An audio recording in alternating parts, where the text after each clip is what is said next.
Soma's baking and cooking থেকে আমি সোমা বলছি। আজ আপনাদের সাথে শেয়ার করছি একটা ডিনারের রেসিপি।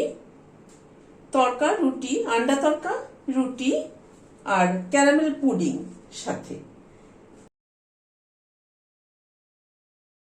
সাথে একটু পেঁয়াজ দিয়ে দিলাম।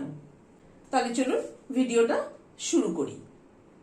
এখানে 150 গ্রাম মুগ ডাল, খোসা সহ মুগ ডাল, যেটা দিয়ে আমরা তড়কা করি, সেটা ভিজিয়ে রেখেছিলাম ঘন্টা 4-5। তারপর ভালো করে ধুয়ে নিয়েছি, এবার সেদ্ধ করে নিচ্ছি। তড়কার ডালটা সেদ্ধ করে নিলাম। ডালটা কিন্তু খুব সাবধানে সেদ্ধ করতে হবে। আমি এটা প্রেসার কুকারে 2টো সিটি দিয়েছি, অল্প একটু নুন দিয়ে, হাফ টিস্পুন নুন দিয়ে 2টো সিটি দিয়েছি। ডালটা দেখুন সেদ্ধ হয়েছে, কিন্তু গলে যায়নি। সেদ্ধ হয়েছে বাট কিন্তু গলে যায়নি। আর ডাল সেদ্ধর যে জলটা সেটা রেখে দিয়েছি, সেটা পরে আমি রান্নার সময় ব্যবহার করব। গ্যাসে একটা কড়াই বসিয়েছি, হোয়াইট অয়েল দিচ্ছি,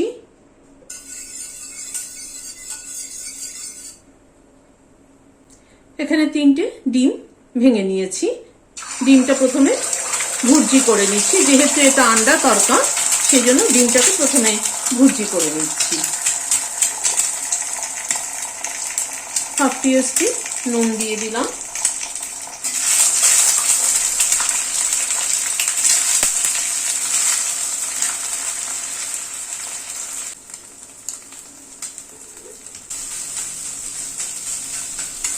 ডিমটাকে ভুর্জি করে নিলাম, নিয়ে তুলে নিচ্ছি। ডিমটা তুলে নেওয়ার পরে ওই কড়াইতে আবার সাদা তেল অ্যাড করছি। তেলটা একটু গরম হওয়া অবধি অপেক্ষা করব। তেলটা গরম হয়ে এসছে। এখানে বড় সাইজের 3টে পেঁয়াজ কুচি করে নিয়েছি, সেটা দিয়ে দিলাম। তরকারি কিন্তু মশলার পরিমাণটা একটু বেশি লাগে। আদা পেঁয়াজ রসুন একটু পরিমাণ মতো বেশি না হলে পরে তরকারি কিন্তু টেস্ট হয় না।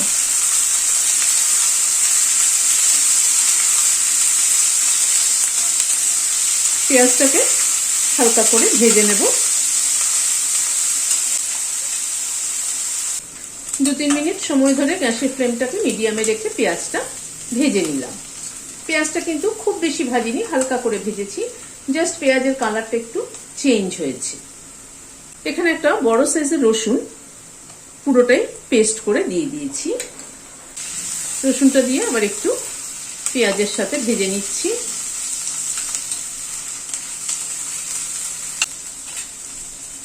এখানে 5-6টা কাঁচা লঙ্কা কুচি করে নিয়েছি, সেটা দিয়ে দিলাম।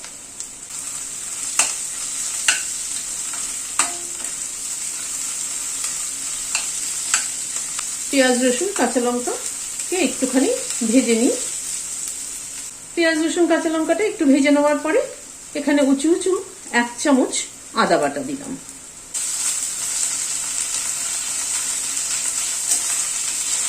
আদা বাটাটা দিয়ে আবার একটুখানি কষিয়ে নিচ্ছি মশলাটা। আদা রসুন পেঁয়াজ কাঁচা লঙ্কা সবগুলোকে আবার একটু 3 মিনিট খানেক একটু নাড়াচাড়া করে নিলাম। 1 টিস্পুন হলুদ দিয়ে দিলাম, 1 teaspoon Kashmiri red chilli powder দিলাম, 1 টিস্পুন নুন দিয়ে দিলাম। সব মশলাগুলো দিয়ে আবার একটু নাড়াচাড়া করে নিচ্ছি।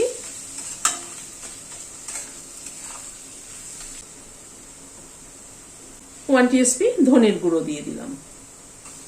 সব গুঁড়ো মশলাগুলো দিয়ে একটু নাড়াচাড়া করে নিই।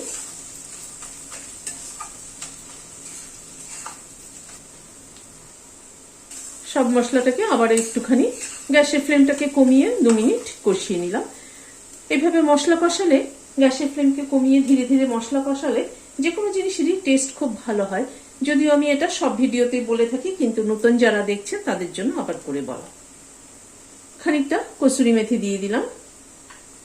এখানে 1 টেবিল চামচ মতো কসুরি মেথি দিলাম। কসুরি মেথিটা মশলার সাথে কষালে পরে ফ্লেভারটা খুব ভালো হয়।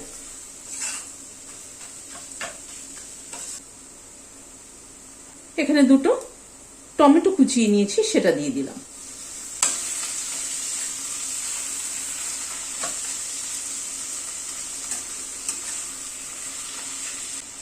টমেটোটা দিয়ে একটু ঢেকে দিচ্ছি, যাতে টমেটোটা একটু তাড়াতাড়ি গলে যায়। 3-4 মিনিট মতো ঢাকা ছিল, ঢাকাটা খুলছি।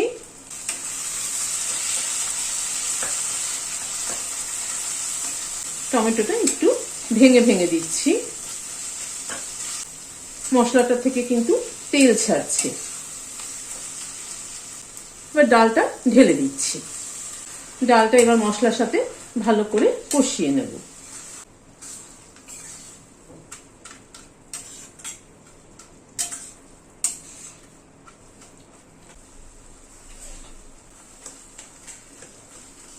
ডালটা আর মশলাটা ভালো মতো একসাথে ভালো করে কষিয়ে নিতে হবে।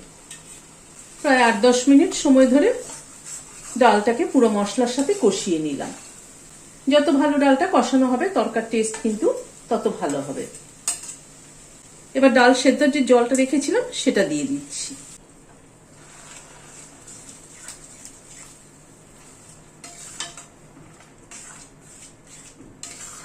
ডালটা একটু ফুটে উঠুক। মিনিট 2 মতো ফুটে উঠলো। এবার খানিকটা কসুরি মেথি রোস্ট করে নিয়েছি, সেটা হাতে গুঁড়ো করে দিয়ে দিচ্ছি। আর ডিমটা যেটা ভুর্জি করে রেখেছিলাম সেটাও দিয়ে দিলাম। দিয়ে একবার মিশিয়ে দিচ্ছি।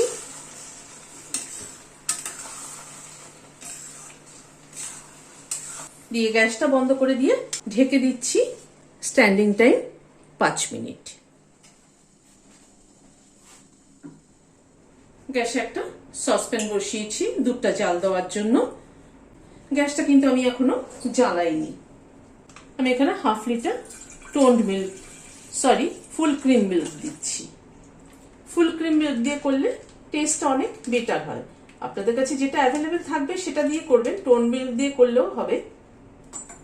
এবার গ্যাসটা অন করে দিলাম। দুধটা একটু ফুটে ওঠা অবধি অপেক্ষা করব। দুধটা ফুটে উঠেছে, আরো 2-4 মিনিট জাল করে একটুখানি ঘন করে নেব। দুধটা মিনিট 5 মতো ফুটিয়ে নিলাম। যেহেতু ফুল ক্রিম মিল্ক সেই জন্য খুব একটা বেশি ঘন করার দরকার হয় না। চিনি দিচ্ছি চায়ের চামচ দিয়ে মেপে। 1 চামচ, 2 চামচ, 3, 4, 5 চামচ চিনি দিলাম। মিষ্টিটা যে যেরকম খান সেই অনুযায়ী দেবেন। তবে পুডিং সাধারণত একটু হালকা মিষ্টি কিন্তু ভালো লাগে খেতে।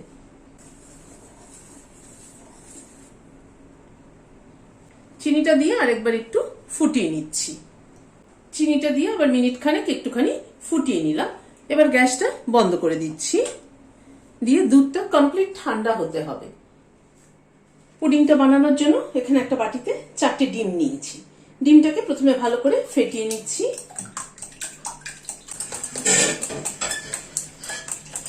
ডিমটাকে ভালো করে ফেটিয়ে নিলাম। নিয়ে এই দুধটা যেটা জাল দিয়ে রেখেছিলাম সেটা ঠান্ডা হয়ে গিয়েছে, সেটাকে ঢেলে দিচ্ছি। দুধটা মিশিয়ে আবার একটুখানি ফেটিয়ে নিচ্ছি। দুধটা ডিমটা ভালো করে ফেটিয়ে নেওয়ার পরে 1 টিস্পুন ভ্যানিলা এসেন্স দিয়ে দিলাম। দিয়ে আবার একটু মিক্স করে নিচ্ছি। এবারে মিক্সচারটাকে একটু ছেঁকে নিচ্ছি। একটা বাটির মধ্যে ছাঁকনিটা নিয়েছি, ছেঁকে নিচ্ছি।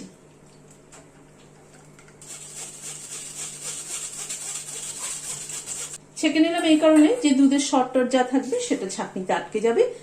পুডিং এর টেক্সচারটা একদম স্মুথ হবে। গ্যাসে একটা এরকম কেক টিন বসিয়েছি। আমি এটার মধ্যে পুডিংটা বসাবো।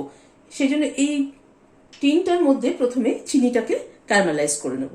এখানে 5 চামচ মতো, চায়ের চামচে উঁচু 5 চামচ মতো চিনি দিয়েছি। 1 চামচ জল দিয়ে দিলাম। গ্যাসের ফ্লেমটাকে একদম লো রেখে চিনিটাকে আস্তে আস্তে ক্যারামেল করে নেব।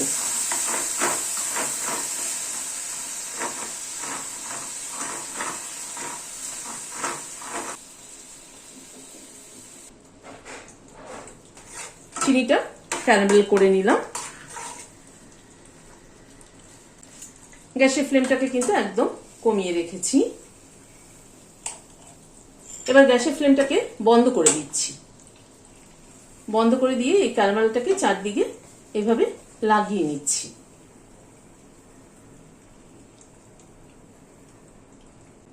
3-4 মিনিট একটু অপেক্ষা করতে হবে ক্যারামেলটা সেট হওয়ার জন্য।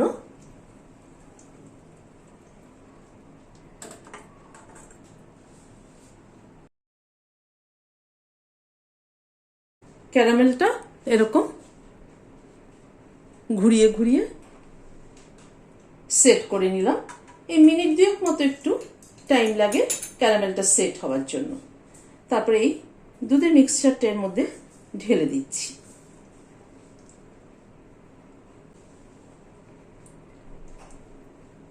একটা অ্যালুমিনিয়াম ফয়েল দিয়ে এটাকে র্যাপ করে দিচ্ছি।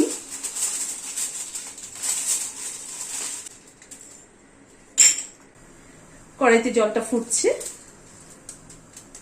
এটাকে বসিয়ে দিলাম আমি, দিয়ে ঢাকাটা দিয়ে দিচ্ছি।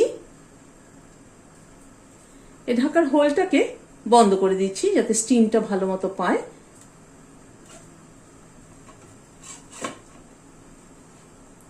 এইভাবে প্রায় 20 থেকে 25 মিনিট স্টিম করে নেব।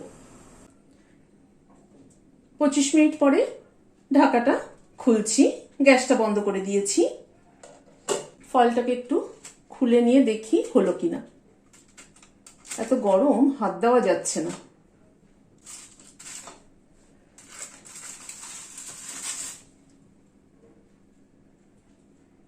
কাঠিটা কিন্তু একদম ক্লিন বেরিয়েছে, তার মানে বুঝতে হবে হয়ে গেছে আমার পুডিং। এবার এটাকে নামিয়ে ঠান্ডা করতে দিচ্ছি। পুডিংটা ঠান্ডা হওয়ার পরে এটাকে ডিমোল্ড করছি। সাইডটা একটুখানি ছাড়িয়ে নিচ্ছি ছুরি দিয়ে। একটা প্লেট নিয়ে নিলাম।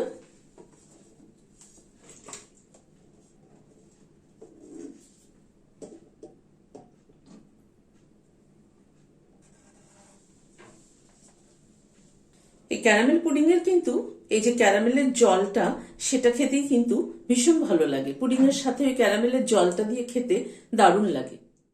আমার আজকের রেসিপিটি কেমন লাগলো আমাকে কিন্তু অবশ্যই কমেন্ট বক্সে জানাবেন।